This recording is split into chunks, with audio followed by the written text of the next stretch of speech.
Assalamualaikum warahmatullahi wabarakatuh kepada penonton channel ini. Hari ini aku nak kongsi dengan korang satu tajuk yang sangat mudah, yang memang asas agama kita, yang wajib kita tahu, yang sama penting dengan rukun Islam, iaitu rukun iman. Hari ini aku nak terus masuk je, sebab poin yang aku nak sampaikan pun tak banyak, sikit je. Benda ni pun kita dah tahu, yang tak tahu time ni lah kita nak belajar. Pertama sekali aku akan terangkan dekat korang apa isi rukun iman ni. Rukun iman ni ada 6. Yang tahu Alhamdulillah kita berrefresh. Yang tak tahu boleh fokus, boleh hafal, boleh belajar. Rukun iman yang pertama ialah beriman kepada Allah. Yang kedua beriman kepada malaikat. Yang ketiga beriman kepada kitab. Yang keempat beriman kepada Rasul. Yang kelima beriman kepada hari akhirat atau hari kiamat. Yang keenam beriman bahawa takdir baik dan buruk itu semua dah ditentukan oleh Allah, ataupun yang sedang kita kata qada dan qadar lah. Beriman kepada qada dan qadar. Okey, beriman kepada Allah ni mudahlah kita faham. Kita tahu bahawa Allah tu yang ciptakan kita, Dia yang Maha Esa, tiada sekutu baginya. Jadi yang poin yang pertama, beriman kepada Allah ni senang. Kita tahu Allah Tuhan kita. Beriman kepada Allah dan tiada Tuhan melainkan Dia. Cukup.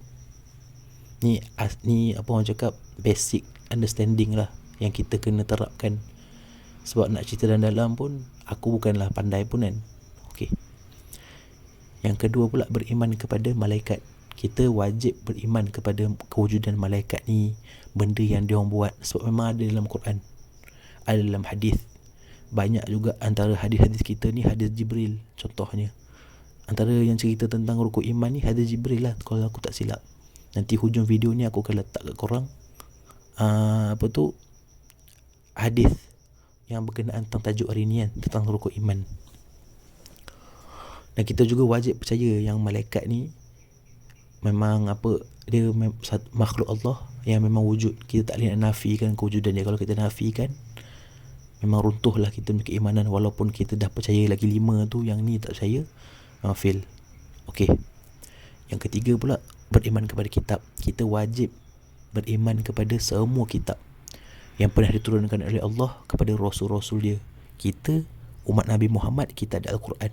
Tapi sebelum Nabi Muhammad diutuskan, nabi-nabi sebelum Nabi Muhammad SAW, semuanya juga ada di antara mereka yang diberikan kitab-kitab yang bawa syariat. Yang keempat pula beriman kepada Rasul. Kita wajib percaya. Kita bukan sekadar beriman kepada Rasulullah SAW je, tapi kita beriman kepada semua para Rasul, para Anbiya. Semua tu kita wajib beriman akan kewujudan diorang, akan dakwah diorang. Kita tak nampak semua. Yang rekod yang kita tahu pun apa yang ulama' dah compilekan, apa yang dah ada cerita dekat dalam Al-Quran, apa yang ada cerita dalam sunnah, dalam hadis. Itu yang wajib kita tahu.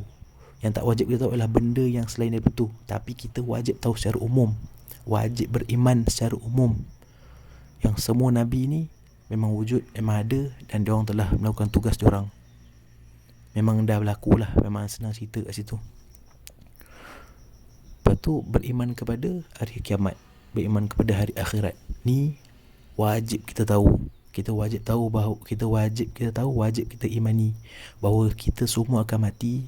Dunia ni sendiri pun akan mati, akan hancur, dan akan ada satu fasa lain dalam kehidupan dekat dunia ni. Bukan dunia ni lah, maksudnya lepas dunia ni hancur, hari akhirat dah bermula. Hari akhirat itulah tempat kita nak dihitung semua amalan-amalan kita yang kita lalui. Kita kena wajib imani benda ni. Sebab kalau kita tak imani hari akhirat ni, kita macam tak ada purpose jugalah. Senang cerita kan, apa guna kita buat baik kat dunia ni? Mestilah ada hapuan dia, mesti ada reward. Yang keenam sekali, yang terakhirlah beriman kepada takdir baik dan buruk. Itu semua daripada Allah, dah ditetapkan oleh Allah, ataupun senang cerita qada dan qadar. Aku tak boleh cerita banyak bab ni sebab aku tak pandai nak terangkan kepada korang dengan cara yang korang senang faham. Tapi aku boleh simpulkan supaya orang macam kita ni yang tak banyak ilmu ni mudah faham. Dan ini pun apa yang aku faham secara umum lah tentang qada dan qadar ni.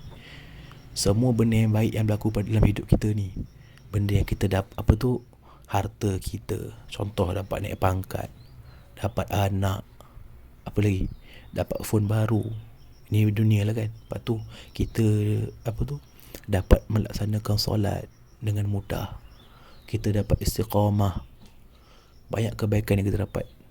Benda yang baik dalam hidup kita ni kita tahu memang Allah bagi. Dan yang kedua pula tentang keburukan yang ada, yang berlaku dalam hidup kita ni, yang buruk. Kita jatuh miskin contohnya, kita jatuh sakit, kita hilang ahli keluarga. Semua benda-benda yang buruk berlaku kita ni pun kita kena wajib imani bahawa ia telah ditetapkan oleh Allah. Kita tak boleh nak salahkan Allah sebab Allah sebab Allah tetapkan benda ni dah, memang benda kita berlaku, dan kita kena imani. Dan kita kena lalui semua benda buruk ni dengan cara yang terbaik, dengan cara yang Nabi ajar, iaitu dengan sabar. Kita jangan putus asa dengan beribadah. Walaupun banyak benda buruk berlaku dalam hidup kita, kita jangan berputus asa daripada beribadah kepada Allah. Sebab memang purpose kita dekat dunia ni untuk diuji, dan untuk kita ibadah untuk supaya kita sentiasa beribadah kepada Allah. Kita jaga ibadah kita. Okey, itu semua 6 perkara tentang tu ringkasan lah yang aku boleh bagi dekat korang tentang rukuk iman ni. Okey. Pentingnya rukuk iman ni, bila korang dah tahu semua tu, kalau korang dah belajar ke kan, dah tahu kan, satu application yang kita boleh pakai lah dengan rukuk iman ni untuk jadi kayu ukur kepada keimanan seseorang tu, terutama diri sendiri lah kan. So iman ni bukan boleh nampak pun, melainkan orang tu sendiri dah nafikan secara terang-terangan. Dia dah kata secara umum, dia dah kata kepada orang lain, dia tak simpan lah, maksudnya kan. Kita boleh lah hukum dia. Kalau dia memang nafikan tak ada Tuhan contohnya, mana ada Allah, geng-geng etis kan, kita boleh tolak. Walaupun dia percaya ke 5 perkara yang lain kan, tapi dia percaya kepada Allah contoh, kita boleh kata dengan yakin bahawa dia tak beriman. Senang cerita, tolak, macam aku cakap awal-awal tadi, tolak salah satu daripada 6, tolak terus habis. Dia memang kena ada 6 ni, wajib kena ada 6 ni. Dan dia juga jadi kayu ukur pada diri kita untuk kita tengok sejauh mana, sedalam mana kita dah terapkan benda ni dalam hidup kita. Kita boleh tengok kita ni cukup ke beriman pada akhirat, cukup kuat ke kita punya usaha ni untuk mencari redha Allah kat dunia ni. Lebih kurang macam itulah aku nak sampai kepada korang. Tu sahaja aku rasa untuk aku kongsikan dengan korang pada hari ini. InsyaAllah kalau ada salah dan silap, korang boleh komen, korang boleh tegur. Suara aku perlahan sangat ke, gagap ke, ataupun ada ilmu tambahan ke yang korang boleh kongsi dekat dalam komen tu. Lepas tu ada yang aku salah bagi fakta ke, korang yang belajar, ada orang lagi belajar lagi lebih daripada aku, tolong aku akan cuba saya upaya untuk baiki diri aku supaya aku boleh sampai kepada korang konten yang